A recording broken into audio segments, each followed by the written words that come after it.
کہ اگر اس taxi driver کو یہ پتہ چل جائے کہ ہمارے پاس کتنا پیسہ ہے اور ہمارے پاس کتنی قیمتی چیزیں ہیں تو یہ ابھی ٹیکسی یہاں پہ روکے اور ہمیں دونوں کو قتل کر کے ہمارے مال کے اوپر قابو پا لیں۔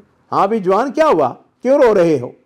تو میں نے کہا کہ میری بیوی مر رہی ہے اور یہ ہاسپٹل والے اس کو لے نہیں رہے ہیں۔ وہیں کھڑے کھڑے ان کی طرف سے جواب آ گیا کہ ان کو ملٹری ہاسپٹل میں علاج کرانے کی اجازت ہے۔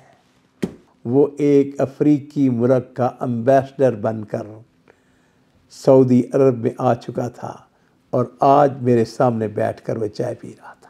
السلام علیکم ورحمۃ اللہ وبرکاتہ۔ بسم اللہ والصلاۃ والسلام علی رسول اللہ۔ معزز ناظرین اکرام، سعودی عرب کے اندر جو حاکم ہیں ملک فہد رحمہ اللہ، ان کے تیسرے نمبر کی جو شخصیت، ان کا نام تھا سلطان بن عبدالعزیز، یہ وزیر دفاع تھے اور بہت سخی آدمی تھے، بہت ہی اچھے اعلیٰ اخلاق والے۔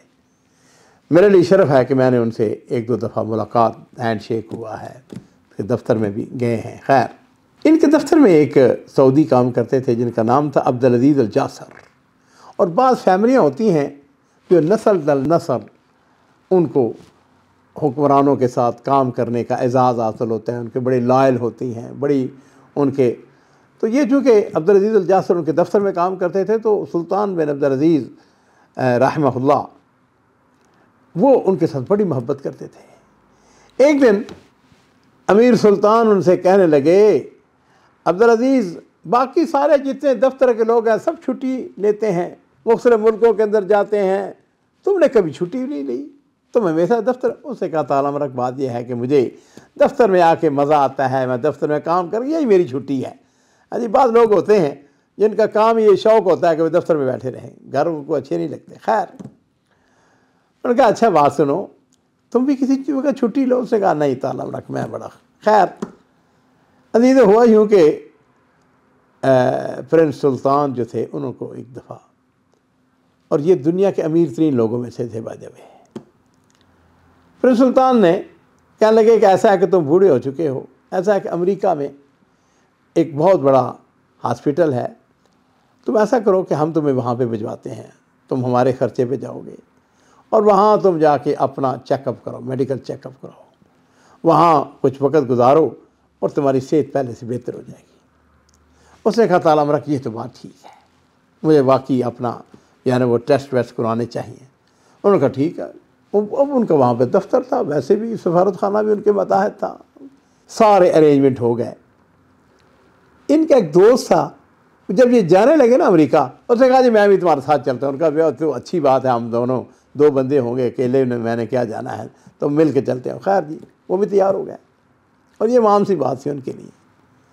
ناظرین اکرام، یہ دونوں جو سعودی ہیں، عبدالعزیز الجاسر اور ان کا دوست، یہ نیو یارک پہنچ جاتے ہیں۔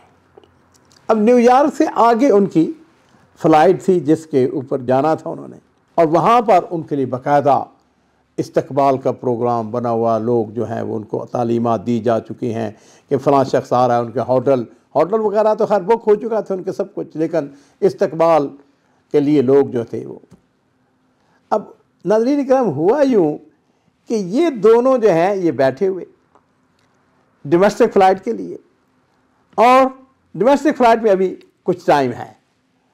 ان میں سے جو ان کا دوست ہے نا وہ اخبار پڑھ رہا ہے۔ اچھا، اب اس دوران میں اعلان ہو گیا فلائٹ کا، اور جو ٹرمینل تھا وہاں سے خاصا دور تھا، خاصا پیدل چل کے جانا تھا۔ وہ جلدی سے اٹھے، انہوں نے جو ہاتھ میں ان کے اپنے جو بریف کیس وغیرہ جو سامان تھا ہینڈ کیری وہ اٹھایا اور وہاں چلے گئے۔ جس وقت وہاں پر پہنچے تو ان کا دوست عبدالعزیز جاسر کا دوست کہنے لگا کہ یار میری وہ اینک وہاں پہ رہ گئی ہے۔ میں تو اس نے کہا کہ پھر کیا بات ہے، اینک وہاں سے اور بنوا لیں گے؟ انہوں نے کہا نہیں، وہ اینک مجھے بڑی عزیز ہے، میں اس کے بغیر نہیں رہ سکتا، چل کے اینک لانی ہے۔ انہوں نے کہا جی اگر اینک لینے کے لیے گئے تو ہماری فلائٹ جو ہے نا وہ چلی جائے گی۔ اس نے کہا فلائٹ جاتی ہے جائے ہے جی، میں اینک کے بغیر سفر نہیں کروں گا۔ خیر جی، کچھ واپس گئے، جا کے اینک لے کے آئے، اتنی دیر میں فلائٹ ان کی جو ہے روانہ ہو چکی تھی۔ اب انہوں نے نیکسٹ فلائٹ کا بندوبست کیا۔ اب ہوا یوں کہ وہ لوگ جو ان کے استقبال کے لیے کھڑے تھے، جیسے فلائٹ آئی پہنچی وہاں پر دیکھا وہاں پہ کوئی بھی نہیں آئے. ٹیلی فون ان کے پاس نہیں تھی، یہ اس وقت کی بات ہے جب موبائل ٹیلی فون ابھی نہیں آئے تھے. خیر اب دوسری فلائٹ جو ہے اس کی بک ہو گئی اور وہ رات کے وقت پہنچی وہاں پر، جس وقت وہ امریکہ کا مجھے نہیں پتا کون سا شہر تھا، بہرحال وہ جس وقت نیچے اترے تو رات خاصی گہری ہو چکی تھی، یعنی رات کو 11-12 بج چکے تھے. لو جی اپنا سامان وغیرہ لے کے جس وقت باہر نکلے تو باہر وہ ٹیکسی جو ہیں ان کی قطاریں لگی ہوتی ہیں. لو جی ٹیکسی ان کے حصے میں جو آئی اس کا ڈرائیور جو تھا وہ ایک کالا تھا. اب یہ دونوں پیچھے بیٹھ گئے، سامان رکھ لیا گیا. لو جی اب راستے میں دونوں آپس میں باتیں کر رہے ہیں. اب وہ کالا رات کا وقت، ہاں جی سنسان راستے میں سے گزرتے ہوئے وہ جو دوست ہے نا عبدالعزیز الجاسر کا، وہ عبدالعزیز کو کہنے لگا کہ اگر اس ٹیکسی ڈرائیور کو یہ پتہ چل جائے کہ ہمارے پاس کتنا پیسہ ہے اور ہمارے پاس کتنی قیمتی چیزیں ہیں تو یہ ابھی ٹیکسی یہاں پہ روک کے اور ہمیں دونوں کو قتل کر کے ہمارے مال کے اوپر قابو پا لیں.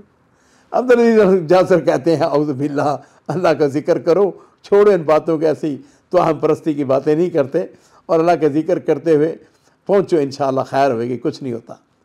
تو جی خیر ہوئے، ایک دوسرے کو تسلی دیتے دیتے وہاں پہ پہنچ گئے. جب سامان نیچے اتارا ٹیکسی سے تو ٹیکسی ڈرائیور جو ہے وہ آگے بڑھا اور ناظرین کرام وہ عبدالعزیز الجاسر کے ہاتھ چومنے لگ گیا اور بڑی شستہ عربی میں کہنے لگا کہ تالامرک میری زندگی کی سب سے بڑی خواہش تھی کہ میں کسی وقت آپ کے ساتھ ملاقات کروں، اور آج اللہ نے وہ میری خواہش پوری کر دی ہے. اور پوچھے بھائی تو کون ہے؟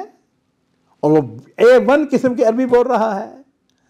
اس نے کہا جی بات یہ ہے کہ میں ریاض میں کام کرتا تھا، ہماری کمپنی ملٹری ہاسپٹل کے لیے کوئی پروجیکٹ تھا، وہاں پہ وہ کام کر رہی تھی اور میں اس کمپنی کا ملازم تھا، اور میرے ذہن میں یہی تھا کہ مجھے اور میری بیوی کو یہاں پہ ٹریٹمنٹ ملٹری ہاسپٹل میں مل سکتا ہے.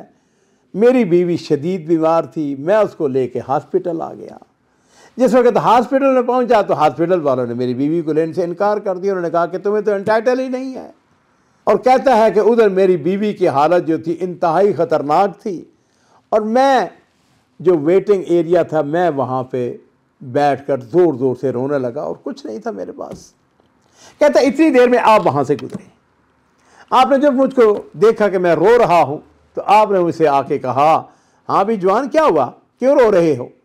تو میں نے کہا کہ میری بیوی مر رہی ہے اور یہ ہاسپٹل والے اس کو لے نہیں رہے ہیں، اور میری یعنی ظاہر بات ہے کہ بیوی. تو کہتے ہیں کہ پھر آپ کو میرے اوپر رحم آ گیا. آپ نے کیا کیا؟ آپ نے کہا میں صبر کرو، رونے دھونے کو چھوڑو. آپ اسی وقت گئے کاؤنٹر پہ، آپ نے جا کر پرنس سلطان بن عبدالعزیز کو ایک برقیہ بھیجا اور اس کے اندر ریکویسٹ کی، اور کہتے ہیں کہ وہی کھڑے کھڑے ان کی طرف سے جواب آ گیا کہ ان کو ملٹری ہاسپٹل میں علاج کرانے کی اجازت ہے. میری بیوی کا علاج ہو گیا، الحمدللہ میری بیوی بچ گئی. اور پھر میں نے اللہ نے کوئی ایسا سبب لگایا کہ میں نے امریکہ میں پڑھنے کے لیے درخواست دی، اور میں یہاں پہ اب اس وقت ماسٹر کر رہا ہوں، اور فارغ وقت میں اپنے پیسے بچانے کے لیے، اپنا گھر چلانے کے لیے یہ میں ٹیکسی چلاتا ہوں. اور اس نے کہا کہ جناب وہ جو معروف آپ نے میرے ساتھ کیا تھا میں اس کو قیامت تک نہیں بھول سکتا. میری بیوی مرتے مرتے بچ گئی اور میں اب آپ کا خادم ہوں، آپ مجھے بتائیں میں آپ کے لیے کیا کر سکتا ہوں. کہتے ہیں کہ جب میں نے یہ سارا واقعہ، ظاہر بات ہے کہ واقعہ ان کو بھی یاد آ گیا. عبدالعزیز الجاسر کہتے ہیں کہ میں نے اسے کہا کہ پھر ایسا ہے کہ میں نے اتنے دن یہاں پہ رہنا ہے، تم ہر روز میرے پاس آ جایا کرو، ہاں جی کہیں کوئی شاپنگ کے لیے، کہیں باہر سیر و تفریح کے لیے. ٹیکسی کا ڈرائیور اگر یعنی با اعتبار آدمی ہو. اور ناظرین کرام میں اکثر کہا کرتا ہوں بڑے لوگوں کی بڑی بات ہے. اب ہوا یوں کہ جس وقت یہ واپس جانے لگے، ان کا علاج ختم ہو گیا، تو اس کو جو ڈرائیور تھا افریقی، اس کو کہنے لگے ہاں بتاؤ تمہاری کوئی خواہش، کوئی تمہاری تمنا؟ اس نے کہا تعالیٰ رکھ، مجھے کوئی تمنا کوئی خواہش نہیں ہے، مجھے تو خوشی ہے کہ میں نے آپ کی خدمت کی ہے۔ کہنے لگے یہ بتاؤ کہ یہ تمہاری تعلیم کا خرچہ کون ادا کر رہا ہے؟ کہنے لگا حضور میں خود اپنی جیب سے خرچہ ادا کر رہا ہوں اور اسی لیے تو میں ٹیکسی چلاتا ہوں۔ اور ناظرین کرام، عبدالعزیز الجاسر نے پتہ کیا کیا؟ انہوں نے پھر ایک برقیہ پرنس سلطان بن عبدالعزیز کو لکھا کہ ایک نوجوان ہے، مسلمان ہے، اس کے اندر یہ اور یہ خوبی ہے، امانت دار ہے، اور میں یہ چاہتا ہوں کہ آپ اس کو سپانسر کریں، اس کی تعلیم، ماسٹر ڈگری اور پی ایچ ڈی کی ڈگری۔ اور ناظرین کرام، پرنس سلطان بڑے عظیم آدمی تھے، بہت ہی عظیم آدمی تھے، اللہ تعالیٰ ان کو کروڑ کروڑ جنت نصیب فرمائے۔ انہوں نے پھر اس کی موافقت کر دی، چنانچہ اس افریقی نے پرنس سلطان بن عبدالعزیز کے خرچے پر تعلیم مکمل کی، پی ایچ ڈی کی، بات ختم ہو گئی۔ اور اگلی بات سننے والی ہے۔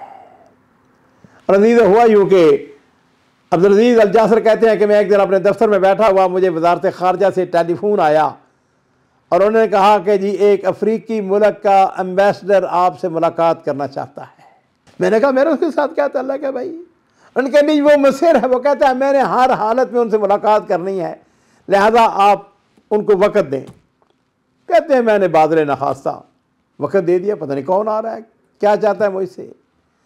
اور کہتے ہیں وقت مقررہ پر جس وقت میں نے دروازہ کھولا تو اندر وہی نوجوان جو امریکہ میں پرنس سلطان بن عبدالعزیز حافظ رحمہ اللہ ان کے خرچے پر جس نے تعلیم مقرر کی تھی، جو ٹیکسی ڈرائیور تھا، وہ ایک افریقی ملک کا ایمبیسڈر بن کر سعودی عرب میں آ چکا تھا، اور آج میرے سامنے بیٹھ کر وہ چائے پی رہا تھا۔ مجھے اس کو دیکھ کر بڑی خوشی ہوئی۔ میں نے پرنس سلطان بن عبدالعزیز کو جب بتایا کہ آپ کو یاد ہے کہ آپ نے اس کے اوپر 2 نیکیاں کی، ایک تو اس کی بیوی کا علاج اور دوسرا اس کی تعلیم، تو انہوں نے پھر اس کو یہ اعزاز بخشا۔ کہنے لگے اچھا یہ بات ہے؟ کہنے لگے پھر انہوں نے اس کے اعزاز میں بہت بڑی دعوت کا اہتمام کیا اور اس کو عزت اور اکرام۔